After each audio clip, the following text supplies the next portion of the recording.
Análisis con Juan Ignacio Marrón, analista independiente y fundador de Inversores Institucionales. Juan Ignacio, ¿qué tal? ¿Cómo estás? Buenas tardes, Marta. Muchas gracias por acompañarnos en una sesión, una semana en la que arrancamos en tono negativo en Wall Street. Recortes que, por cierto, se profundizan a medida que nos vamos acercando, que va avanzando la sesión y nos vamos acercando al cierre. Más de un 1% de caída para los principales índices. Lidera esas caídas el Dow Jones de Industriales, 1,6% a la baja en estos momentos. ¿Cómo estás viendo este arranque semanal? Pues duro, unas caídas bastante duras, fruto pues fundamentalmente de la incertidumbre eh, introducida tras el fallo del Tribunal Supremo y por supuesto tras la reacción posterior de Donald Trump.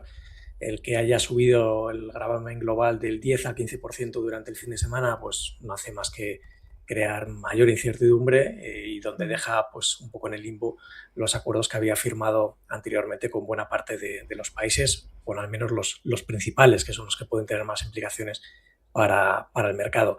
Y esto pues se traduce en incertidumbre. Incertidumbre es miedo y ese miedo pues se transforma simplemente en ventas. Bueno, estamos viendo además la reacción de distintos activos. El oro sigue con subidas por encima ya de los $5.200 la onza. La plata está experimentando un repunte también muy fuerte en la sesión de hoy. Entendemos que también responde a esa tensión arancelaria. Claro, de hecho, pues todos los elementos negativos que son vientos en contra para la renta variable son vientos a favor, en este caso de cola, para los metales preciosos, y el oro y la plata pues son los grandes exponentes en este sentido. El choque arancelario que hay, la tensión geopolítica, porque pensemos que es verdad que el aplazamiento del fin de semana entre Irán para un potencial acuerdo entre Estados Unidos e Irán pues no quiere decir que la tensión se haya desvanecido por completo, ni mucho menos. Pero es que además pues tenemos una debilidad macro en Estados Unidos con un crecimiento pues, más débil de lo que inicialmente se esperaba, una presión inflacionaria que también es quizá más fuerte de lo que se esperaba y por lo tanto un dólar más débil que hace que se favorezca el oro.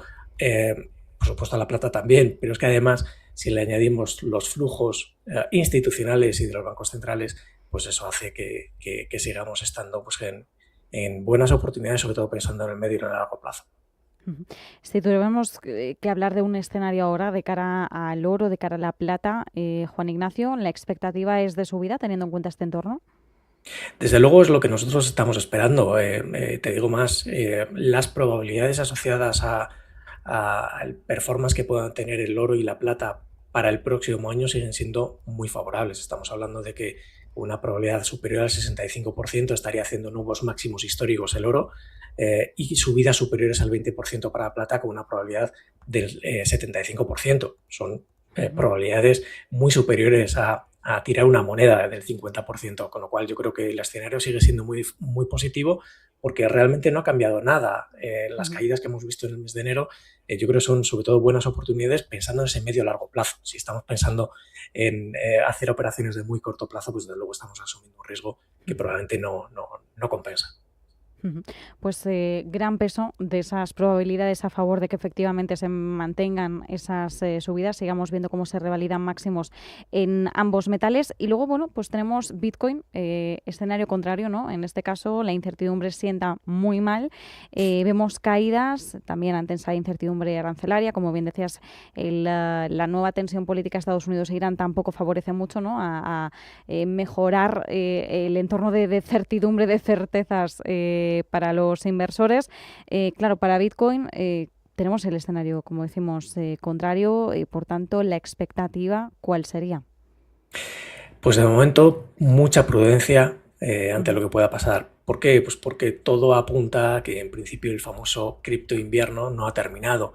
De hecho, los propios datos de on-chain de CryptoQuant lo que viene a decir es que se está produciendo un repunte en las transferencias de las carteras privadas hacia los exchanges, y eso generalmente es un anticipo de desinversiones, es decir, de incremento de la presión de la oferta y por lo tanto de mayor presión vendedora. Eso no es positivo, no quiere decir nada, pero es cómo ha funcionado o cómo se ha comportado en el pasado. Si además a eso le añadimos que las grandes ballenas, los grandes tenedores institucionales siguen vendiendo, pues también es una nueva razón que hace pues que llamemos a la prudencia. Y luego, por supuesto, si además vemos que el propio fundador de Ethereum este fin de semana ha estado vendiendo, pues aunque es una cantidad pequeña para todo lo que él puede tener, pero no es desde luego una señal favorable ni positiva. Efectivamente, si deshace algunas posiciones, bueno, pues tenemos que pensar también en este caso en un escenario menos favorable. Alejándonos ya de estos activos y pasando a algunos protagonistas en la renta variable, bueno, en Estados Unidos y Europa tenemos una batalla farma clara.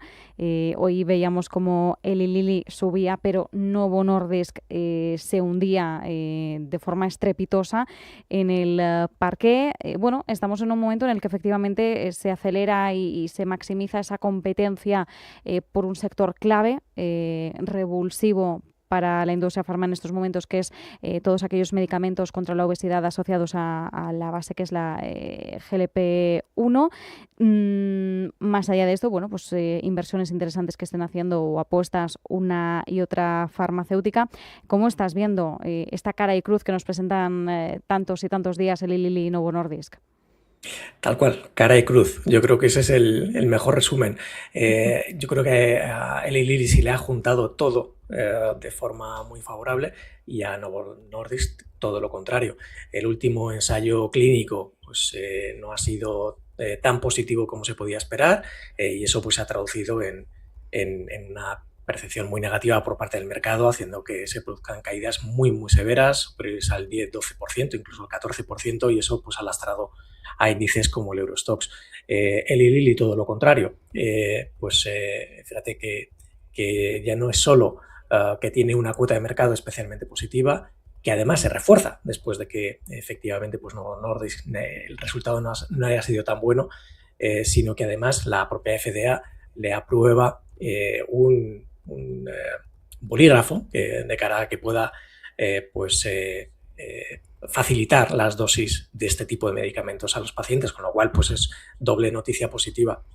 Pero fíjate que en este caso, por dar un dato muy concreto, el ensayo clínico de Novo Nordisk es un 1,5% menos efectivo, 23% frente a un 25,5% de reducción media del peso. Es decir, no estamos hablando de una diferencia tan abismal, pero el mercado pues ha reaccionado como ha reaccionado, entendiendo que hay pues una diferencia importante en la forma de aproximarse al mercado.